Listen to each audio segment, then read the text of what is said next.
Okay, so D major bar chord in the E shape. So this means you on your guitar you've got these two dots here signifying the 12th fret. Okay?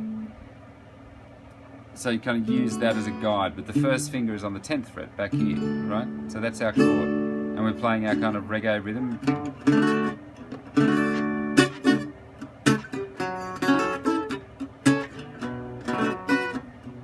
Can't exactly remember the phrasing of it now, you'll have to have a listen to that. But those are definitely the chords there. F sharp minor 7.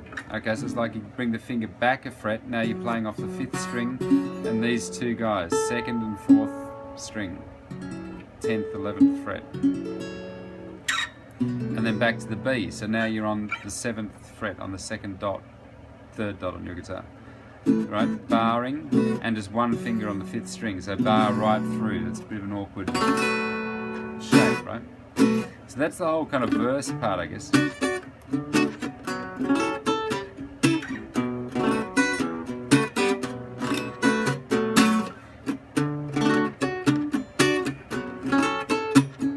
So it does have that kind of reggae boom, it's got this kind of delayed backbeat, you know. And then next part we go to E minor,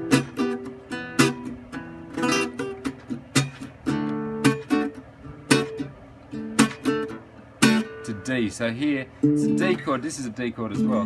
Now we're playing it off the 5th string, so that D note is found on the 5th fret, 5th string, and then this finger, little finger, is covering these 3 notes. Okay? And then the little lick that goes over that section, first finger on the 3rd string, 7th fret, up to the 9th fret. So now we're talking about the 3rd dot to the 4th dot.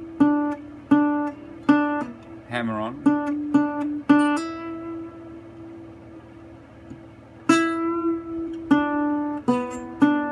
So I'm just bending up and down, back onto the 1st finger, 3rd finger on the 4th string, and back here resolving to this guy.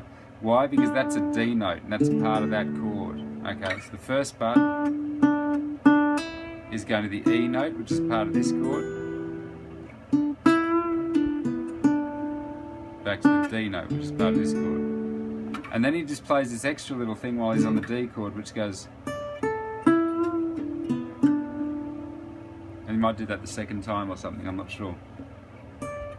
But the little finger is playing the 10th fret on the 1st and 2nd string, and bending back to this bending idea with the 2nd finger, yeah, on the 4th dot on the 9th fret.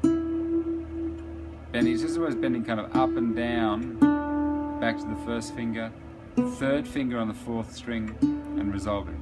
So as far as the 4th string is concerned, it's only ever the 3rd finger that's catching that 9th fret, right?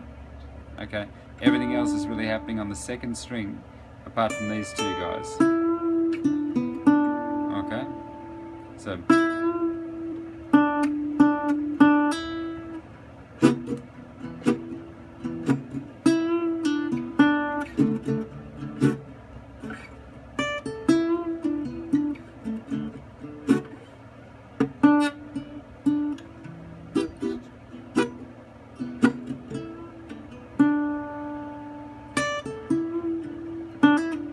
whatever, you kind of improvise around that a little bit, yeah. And then we should later on, maybe next week or something, talk about what scale this is. It's the major pentatonic out of D, right? So we need to know what we're kind of doing when we're playing these licks as well. So it's a bit of a theory thing we can get into later on. Okay?